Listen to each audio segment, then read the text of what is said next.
যুক্তরাষ্ট্রের president Donald Trump এবং ইউক্রেনীয় প্রেসিডেন্ট ভলোদিমির জেলেনস্কির মধ্যে বাকবিতণ্ডার পর জেলেনস্কির পাশে দাঁড়াচ্ছেন ইউরোপীয় নেতারা। নজিরবিহীন এমন ঘটনার পর তারা জেলেনস্কির সহায়তায় একজোট হচ্ছেন।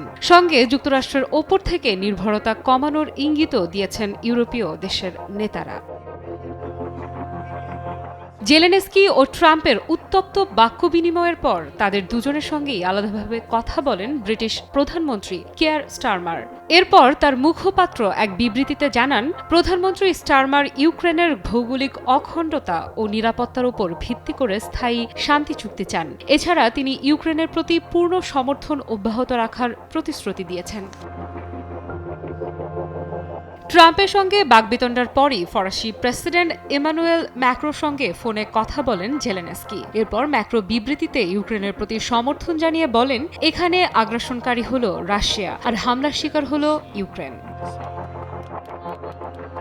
জার্মান চ্যান্সেলর ওলাফ শলজ বলেছেন, ইউক্রেনীয়দের চেয়ে বেশি শান্তি অন্য কেউ চায় না। আমরা শুধুমাত্র স্থায়ী শান্তির উপর কাজ করছি। ইউক্রেনকে আশ্বস্ত করে বলছি, তারা জার্মানি এবং ইউরোপের উপর নির্ভর করতে পারে।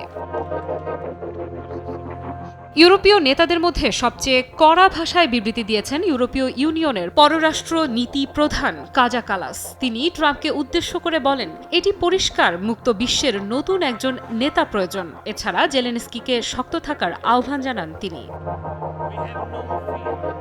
ট্রাম্পের সঙ্গে এমন অনাকাঙ্ক্ষিত ঘটনার পর যুক্তরাষ্ট্রের নেতৃত্বাধীন সামরিক জোট ন্যাটোর মহাসচিব মার্ক রুট্টের সঙ্গেও কথা বলেন জেলেনস্কি। তিনিও ইউক্রেনের পাশে থাকার প্রতিশ্রুতি দিয়েছেন। এছাড়া কানাডা, অস্ট্রেলিয়া এবং নিউজিল্যান্ডের নেতারাও জেলেনস্কির পাশে দাঁড়িয়েছেন। তবে ইউরোপীয় নেতাদের মধ্যে একমাত্র ব্যতিক্রম প্রতিক্রিয়া দেখিয়েছেন হাঙ্গেরির প্রধানমন্ত্রী ভিক্টর অরবান। তিনি ট্রাম্পের পক্ষ নিয়ে বলেছেন, শক্তিশালী ব্যক্তি শান্তি আনে, দুর্বল ব্যক্তি যুদ্ধ বাধায়। প্রেসিডেন্ট ট্রাম্প আজ শান্তির পক্ষে সাহসিকতার সঙ্গে দাঁড়িয়েছেন, যদিও অনেকের জন্য এটি হজম করা কঠিন হয়ে পড়েছে। প্রেসিডেন্ট ট্রাম্পকে ধন্যবাদ।